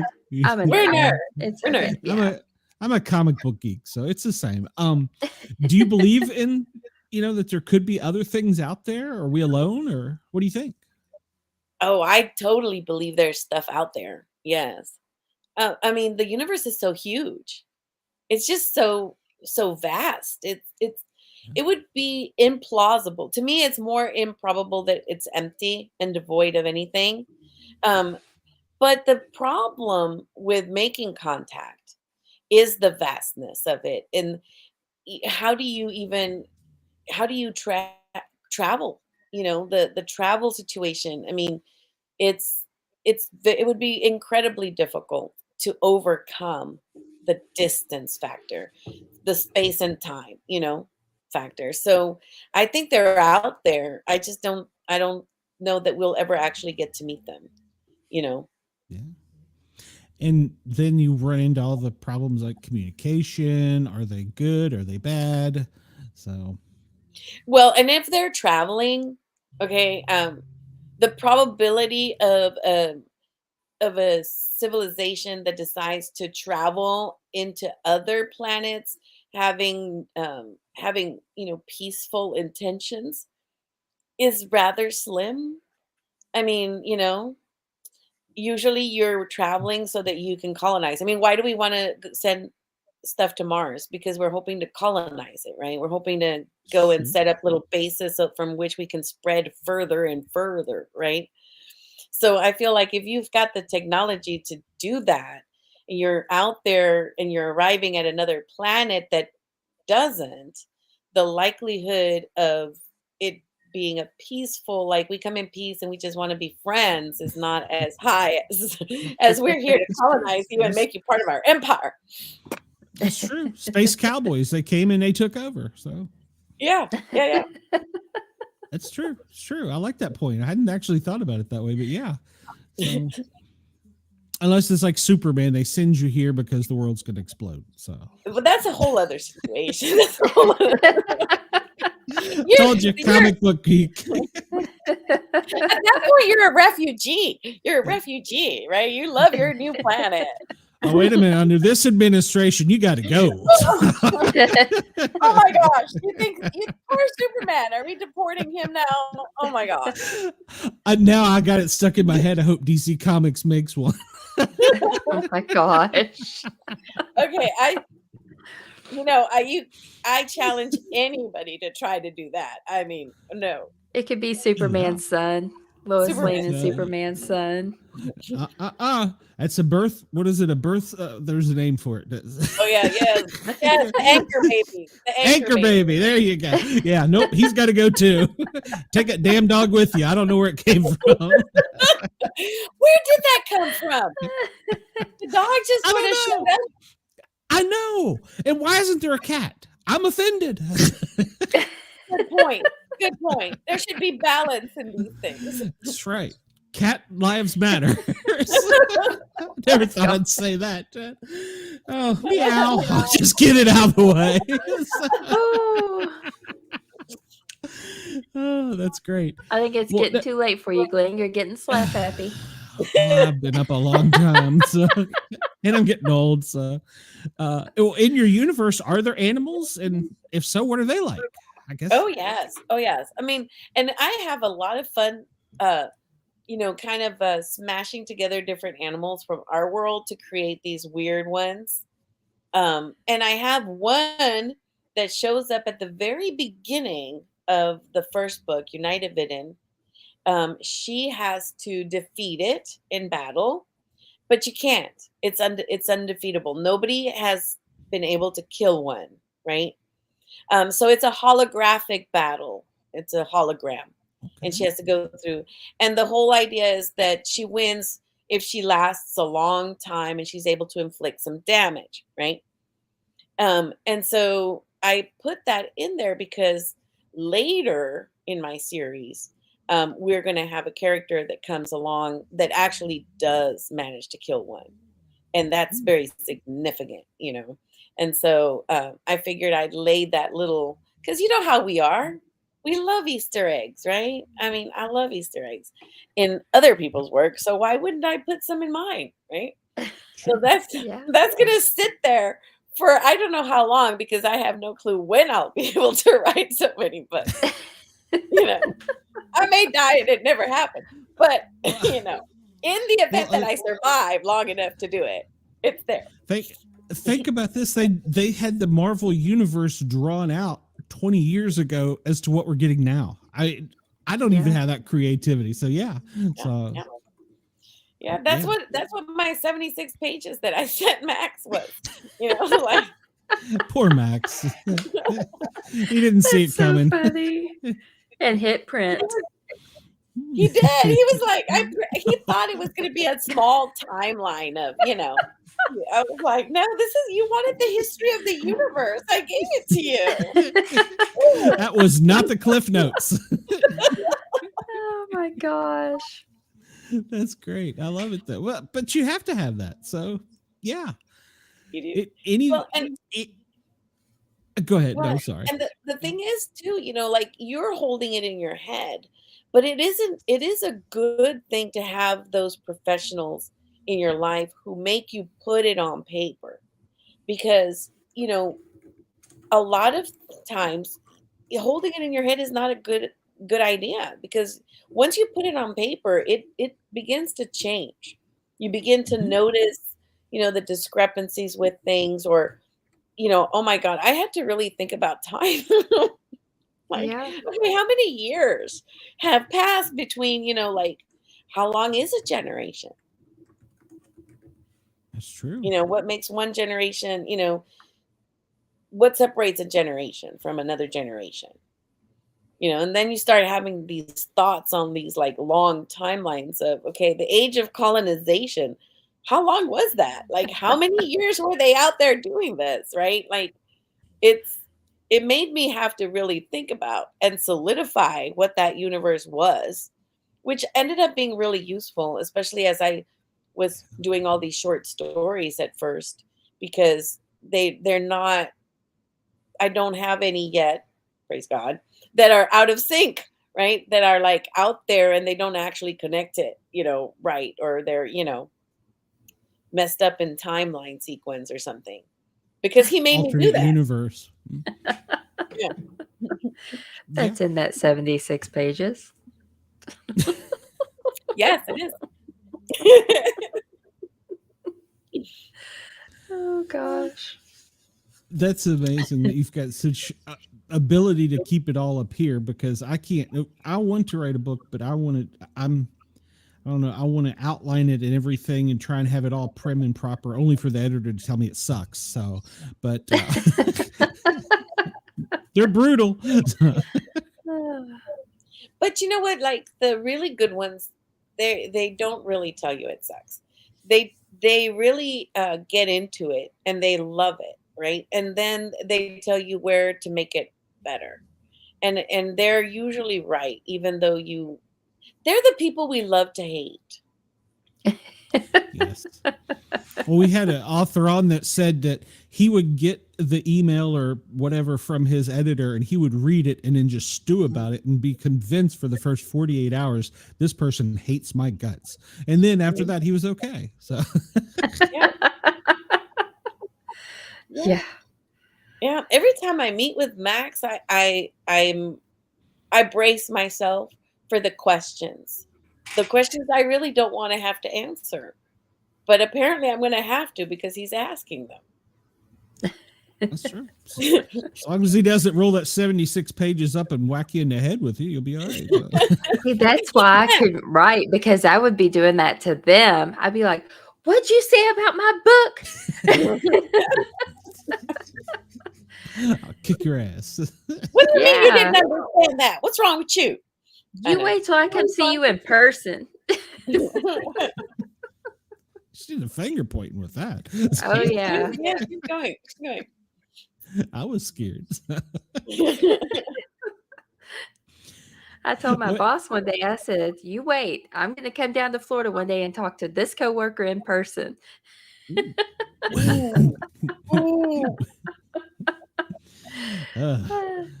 Now, Amanda, that's bullying. Stop that. Yeah. You can't do that. If she doesn't stop bullying me at work, I'm going to Florida. And everybody else. I'll go stick up for everybody. Okay. All right. I'm not messing with you. I do that with the editor too. Oh yeah. You have to you do. You do have to stand up for yourself sometimes because there's things where you really like, I had one editor before Max who told me that the princess can't run away because princesses shouldn't be running away and that made her hate her and blah, blah. And I'm like, okay. But that's what she did. What can I tell you? And so, and this lady brings, I mean, I just channeled this thing. I don't make it up. So then this lady gave me this whole like how we could like not have to rewrite the entire story, but Oh still my not make her gosh. blah blah blah. All this changes she was thinking, and I went home and I was like, no, I mean, No. Verena, she ran away. Okay, sometimes you just mess up in your life. All right, sometimes you just make the wrong choice. Okay. And that's the whole point of the book, right? And so then I thought, okay, this lady is cuckoo. I'm not even going to listen. But then I calmed down and I started to ask myself, okay, why does she have such a problem with it? Right? Why does she have a problem with it?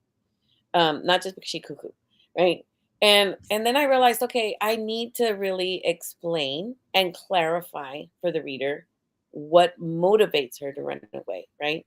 It's not clear. It feels, I hadn't really laid it out, so it felt jarring. Like suddenly she's here, she's like this really good person, serious person, and then all of a sudden she leaves. Like that's not serious. So I had to really like extend that section to where you could understand what was it that made her triggered to go, right? And so at the end, that feedback was very helpful.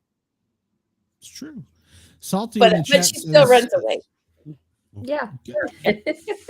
Salty says, I want to write a book on this puzzling dichotomy I have. I hope I pronounced that right. It seems I hate people, but I love gatherings. Yes.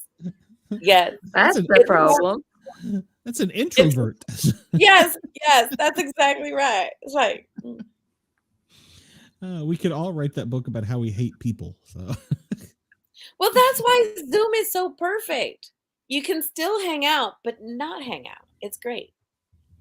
True. And I have discovered this new thing called Wednesday waffles, which I just realized I forgot to do today. Oh no. It's Wednesday waffles. It's a TikTok trend where you compose a 2 or 3 minute video like I would send to all my friends, telling them what's happened in the past week, what you're thankful for, who you want to kill, whatever you had for dinner, whatever your waffle is, and then you just put it out there. So, and I forgot to do my Wednesday waffle. I'm trying, so I'll do it tomorrow. I'll have a delayed waffle. So who do you want to kill? Wait, I want to know who you want to kill. That now I'm stuck on that one. Well, that's a list, and depending on the day. So, and he's going to start in Knoxville. Yeah. What you have to understand about me is I've spent 35 years on the street as a paramedic, so I really don't like people. So. I am happy to stay home and never leave. So Amazon is great. So yes. Yeah. Fern, Chris says she gets it. With Zoom, you can also blame tech issues when you just want to bail. So true. Yes. Oops, my computer's giving out. I don't know what's going on. Sorry. Wait a minute. If you have a power strip, you can take your toe and just hit the power button on top, and be like, just lost everything. And then you just text them like, you text them like, I'll be back as soon as I can. And they're never back. Stupid internet. So yeah, I work from home. There's tricks. But the worst part is that if I lose power, it takes so long to pull up all the programs we use for work. So I don't do that. Because I don't have to open everything back up. My day job is teaching, right? So in the morning when I get there, I open up on my Promethean board all the things I'm going to use during the day. That way I don't have to hunt them or wait for it to load or whatever. It's all ready to go smooth with my kids. Every so often, Microsoft decides it needs to reboot in the middle of the day. It's like, no. Stop that. I'm not going to. No, I'm in the middle of teaching. You cannot reboot. Wait till AI comes, it'll argue back with you. So What age do you teach? I teach fourth graders. Bless your heart. That's Bless great. your heart. No, I bless your taught heart. sixth graders. I taught sixth graders for 15 years. Oh. And then I was like, okay, no, I need to, I need a break from these people. So I went down to fourth. I have to say, I'm really enjoying fourth graders. They're a lot better. They're a lot better. They haven't gone completely off the deep end.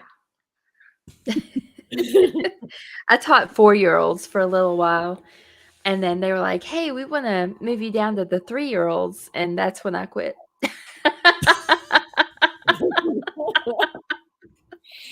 No, the little itty bitties. I don't think I could do that. I don't think I could do that. It was hard, and it was a Christian daycare. Oh, So yeah. So yeah. they were like, they told us, if you don't go to church, you can't work here anymore. I was like, bye. I'm having technical issues. I'm out. Right? I had just started training for wrestling, and it was on Sundays. I was like, sorry. Yeah. Wrestling is much more important. So yeah. Yeah. Yeah, she's a professional wrestler, so I don't give her too much grief because she will come find me and beat my ass. Oh yeah. Yeah. You have to be careful. You have to be careful. Yeah. She's got red hair too. Yeah, that doesn't help anything. That helps. That's why my protagonist is a redhead, because like they're fiery and awesome. Yeah, we're awesome, Glenn. I agree. I'm not arguing. It's your show.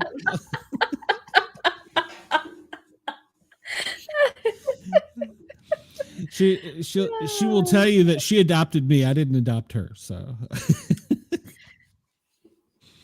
she is stuck with me now. So yeah, but you're stuck with me now. I'm not getting rid of you. So Glenn said you should come back sometime. So I did the next week.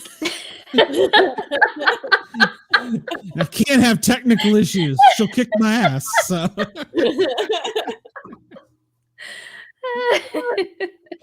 Well, Fern, we ask all of our guests, and I know with your science fiction background, have you ever had any experiences, paranormal or ET or anything you can't explain? So I was in my brother's townhouse, and the TV started turning on. Nobody was turning it on. It just turned on by itself. And so, that freaked me out. Like, what? So I turned it off, right? It's like, okay, maybe I accidentally, how sometimes your remote is like underneath you and you accidentally press it. I was like, maybe I did that. So I put the remote on top of the doggone thing, right? And then it turns on again. And I was like, this is not good. It's not good. So then I had to have like a whole prayer session, finding whatever was turning on that thing, because I was like, no. But yeah, I've had some very interesting moments of supernatural in my life. So I know that there's definitely more to it than what we experience, what we can see, I believe. After having so many guests, I believe too. So yeah. Any that creeped you out besides for the TV? Besides the TV, the other things that I've experienced have really been rather nice. Like I remember one time I was just kind of in my own apartment. I was just worshiping and praising because it had been a really hard time, and sometimes that just singing, brings out positive for me.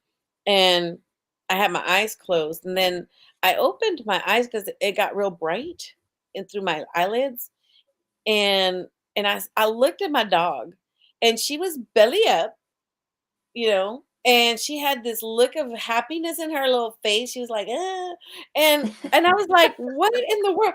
And I thought, is somebody petting her, or what? It felt like that, like as though somebody was giving her a belly rub, someone I couldn't see, you know, Yeah. some bright light that had made me aware of their presence, and they were rubbing my dog, and I was like, get your own dog. Like,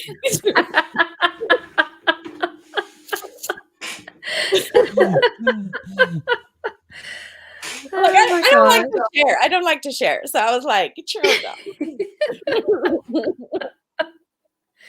I'm the Does a same way. Scooby snack count? Can you bring him back with a Scooby snack? I mean, I feel like we need to sneak Scooby-Doo somewhere in every show now. This Ooh. is like the third show. Oh, with has it dogs? really? Yeah, both of Cheyenne and us shows on Monday night have had Scooby-Doo, and now this one. I hadn't thought of that. Well, I told Yeah. You you. can't go, you really can't go wrong with Scooby. No. So, well, with all your science fiction and fantasy stuff, any comic books? Are you a comic book fan? Oh, I love comic books. I like to read them, but more than that, I love the art, because I can't draw worth a darn, right? Like you don't want to see my drawings, okay? But I love the artwork, the beautiful artwork and the different stylings of them. And I'm just gonna say my very favorite ones in terms of art styles is the Batman, because I love Batman, first of all. He's my favorite comic book hero, because I feel like he's like a legit hero, because he could die. He could like really actually die. He's like an ordinary dude in really expensive technology, Right. I liked when they had Ben Affleck go, like when he gets asked, "What's your superpower?" and he's like, "I'm rich." I feel like that's legit. Like, Yeah. Agreed. Yep. and I just love the dark shadow of it, and how he just kind of Yeah. merges into it and then he disappears, and I love that artwork. Yeah. Have you ever thought about doing a comic book with your universe? Oh, it would be cool, but I think I will say, like, collaborating on that level, I'd have to find an artist that really saw what I see in my head. Yeah. Because one of the things that I enjoy is, I give as much description as I can in my book, but I don't want to overdo it, because I feel like in a way it's a shared universe, because when you read it, the picture in your head is going to be different. To an extent, it will be the same, similar. There will be some things that I feel like are really important for you to be able to see, but there's other things that I feel like you can fill in. You fill it in and enjoy making it your own, right? And so, um, finding someone who sees it the way I'm seeing it in my head, that's got to be hard. Yeah. Yeah. And like I was saying earlier, I think you would have to put more description in that than you would a book, because of the moving parts. So Yeah, so that they could understand, like, okay, this is what I'm envisioning. The one thing I have been working on, I'll share since we're all nerds here and geeky. I'm a lover of Dungeons and Dragons. I have a D&D group, and I have been creating my own little D&D game that's set in my little universe. Oh, nice. Because, I'm just that level of, maybe I'm like way over. I'm just not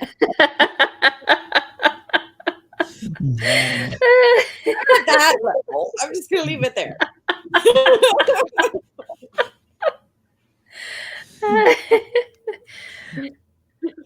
I think We that need you're it like the perfectly nerd sane. scale.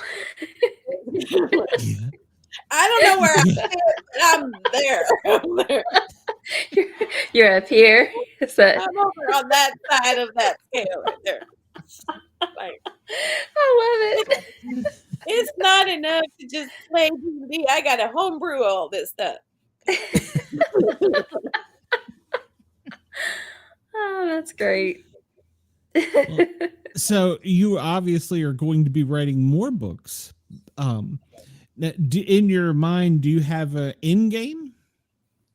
Yes. Like a cutoff point, or I mean, obviously things will change because I'm assuming your characters probably drive you more than you drive them. Does that make sense? Oh yeah, yeah, and how they go evolving is interesting. And like some people have asked me, is Amiel really the bad guy? I don't know. I honestly don't know what's going to happen with Amiel because he's sort of an evolving character, and they're all evolving. But there's definitely an end to the series, and because they're getting attacked right now, and in book 2 they're kind of in that preparation zone, and they're the first attacks are happening. In book 3 is going to be really the big wars book, right? The like what is actually happening during the war. And then there'll be like the wrap up, like, okay, what happens post war, because the world has now changed. And even though we may want to go back, you can't undo um, the things that have happened, right? I'd want to explore a little bit of that, because I know that in many novels they kind of end with like, okay, they won, yay, and they just leave us there. But to me, like, I always wanted to know, well, what happened after they killed the emperor, right? And they finished there on the Ewok moon. Like, what happened like, how did we, move from there, you know? And so, like, I feel like I want to give my readers that piece. Like, okay, they won the war. This is what the world now looks like after that, Yeah. because life goes on. Yeah, I like Yeah. that because you're repopulating or rebuilding this infrastructure. So yeah, I like that. Yeah.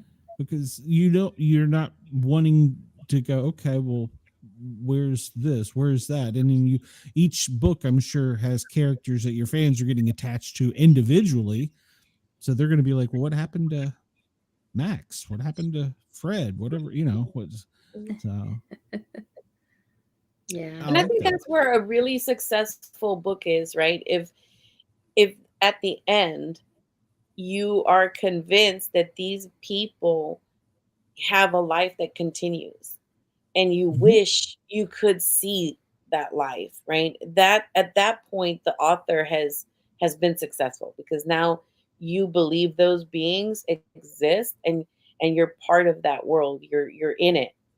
And so the goal is always to make it feel like all these characters have a previous life, right? What's been happening to them before we see them in that opening foray, and then they will continue, right? There will be more after, and so kind of giving care, your readers that sense of closure, but also of that continuity of Yeah. like, okay, these people keep going. You just don't get to see them no more. I don't know if you follow The Walking Dead, but it started as a comic book and now it's own huge world. And Robert Kirkman, the creator of that universe, pissed his entire fan base off at one Comic-Con, and because he said, well, I don't know how it's going to end, and they were pressing him, and he said, well, maybe, I don't know if you follow it, but maybe Rick wakes up in the hospital, he opens his eyes and realizes it was all a dream. I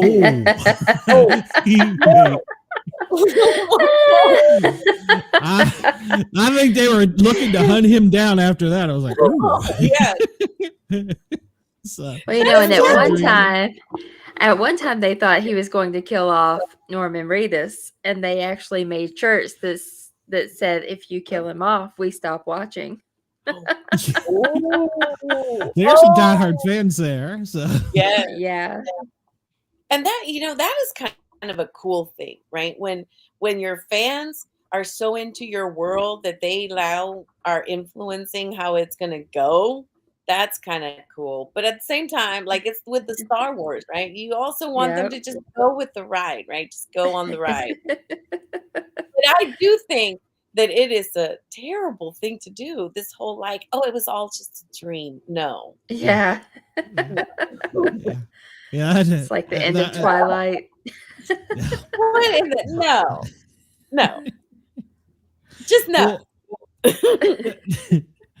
Well, we try and keep everybody to an hour because we don't want to keep you giving your time for us. But I want, before you get out of here, to tell everybody where they can find you, where they can get your stuff, obviously. And then I want to know if you're going to come back when you have more stuff to tell us about. Absolutely, I'll come back. I have a wonderful time chatting with you guys. So fernbrady.com is my website. And then my books can be found on Amazon. Now, right now, they're going to be republished by Elysian Press because they just decided to take them on. And so we're going to be redoing them. And like I said, we're going to be adding the material and whatnot. So second editions are coming out, but you can find them on Amazon. And if you follow me at fernbrady.com and sign up for my newsletter, you'll be able to get all the information on when they are back up and available for sale. Okay. And I'll let you out of here with one comment. The more from Chris in the chat, he says, the more I hear Fern, the more I wish I had a teacher like her in the 4th grade.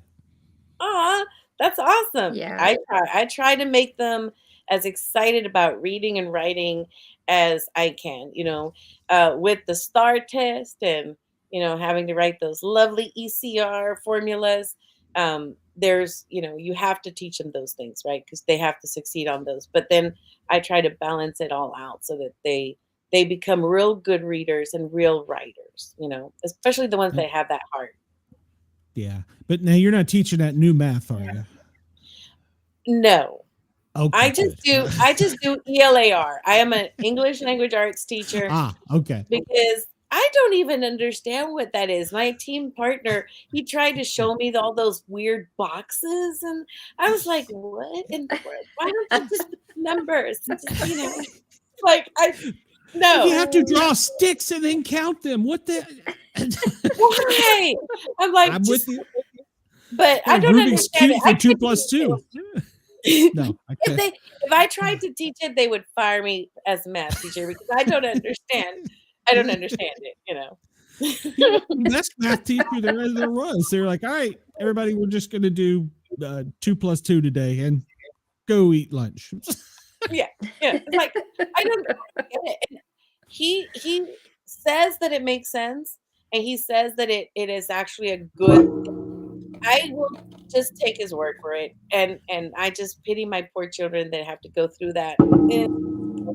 But he's a nerd at a whole different level with that stuff because I don't get it either, so. I'm old, so Fern, thank you for coming on. I really appreciate it. We had a great conversation. Thank you for having back me. with absolutely. When you get your stuff ready and want to come back, let Mickey know. Mickey sends us a lot of great people, so we're happy that he does. So, and we find that a lot of his authors know each other, so it's kind of cool because the interaction. I like that. It's kind of a small little world there. So, yeah, we're a little clique.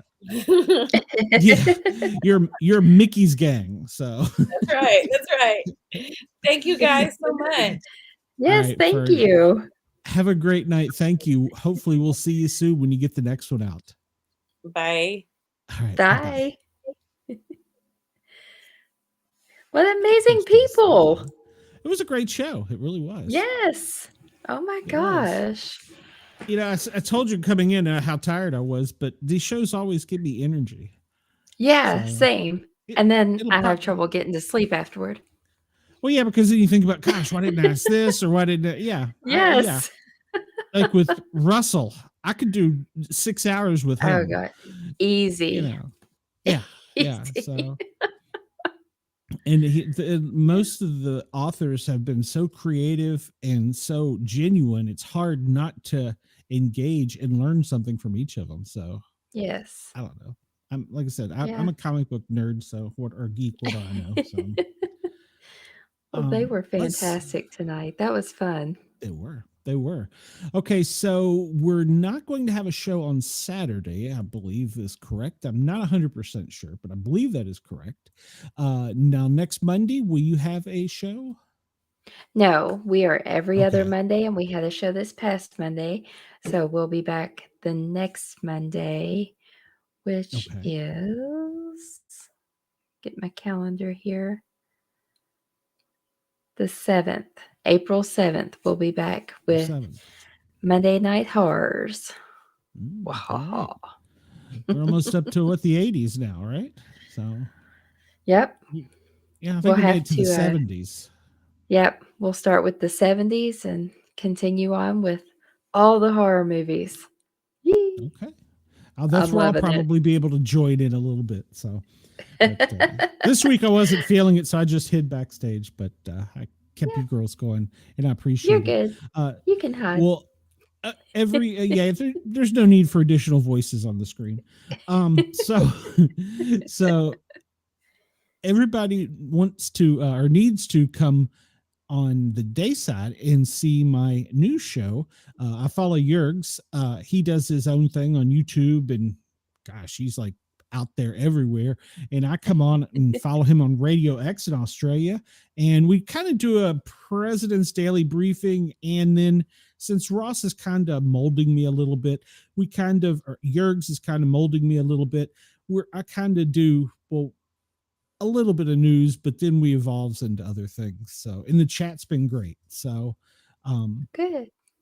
I've enjoyed it. So everybody can come check that out. Of course, if you don't want to do that, you just want to listen to some good music, you can go over to Thin Line Rock Stations Tuesdays and Thursdays, noon till 2 Eastern, and hear me playing some rock and roll. I really rock and rolled out this time. I did slip in one that's going to make the program director send me a message. So, oh no.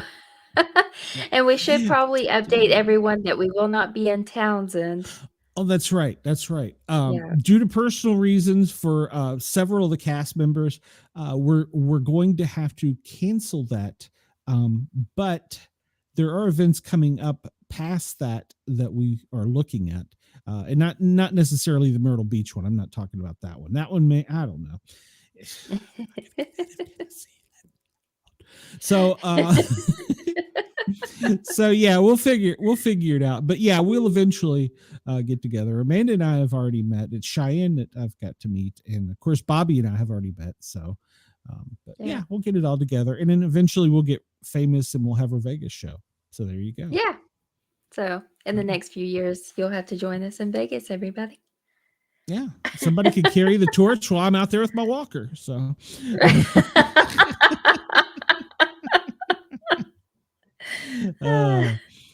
Yeah, so that's where you can find us, me. I can't think of anything else. Next week we have 2 more authors.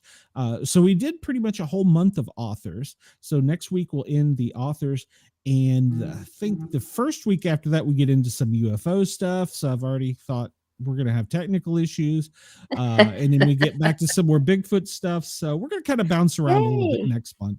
So yeah, we're going to have some fun, and we're going to have a couple, maybe 2 returning guests. So be kind of cool. So nice. Hang in there. I'm still trying to figure April out. Hell, I'm lucky I know what day of the week it is. So right. Yeah. Is it Friday? Please tell me it's Friday. So almost. But, yeah, we're getting there. Everybody have a great night. Thank you for tuning in. The chat was great tonight. Salty, you were not the only one in there. You can't throw everything up on the screen. And he asked a question. I don't even know I can pronounce all the words in it. So I'm Salty. You got to be easy on me. I'm not very smart. So, Chris, thank you. I think I saw, of course, we said Denise was in the chat. Casey was in the chat. Salty, Guillermo. We have a lot of regulars. So thank you. Everybody, please remember, hit that subscribe button, the notification, and the thumbs up. It helps us a lot. And if you want to send me a Mountain Dew, the links are in the show notes, and you can send me a Mountain Dew. So I don't ask for coffee. I don't ask for anything, but I need Mountain Dew to exist. So, and damn it, they're trying to take that away from me right now. Stupid president. So Yeah, that's a scandal now. Sodas are a scandal. Jesus Christ, what's this world coming to? All right, everybody have a great night. We will see you soon. They're probably going Bye, everybody. away. Thank you to Yergs at Yergs Radio for allowing us to tickle your eardrums there and on Rainbow Radio. And of course, the Bigfoot Network and Pine Island, Florida, FM. Thank you. WZQR? Why? Yes, WZQR. I have it saved on my phone. My messy phone. It's backward. But it's WZQR. Pine Island. Hey, should we do a watch show on Friday? No, never mind. Everybody have a great day. We'll talk cats. soon. Go Vols! You're surrounded by orange. We've already beat you twice. Third time we got this.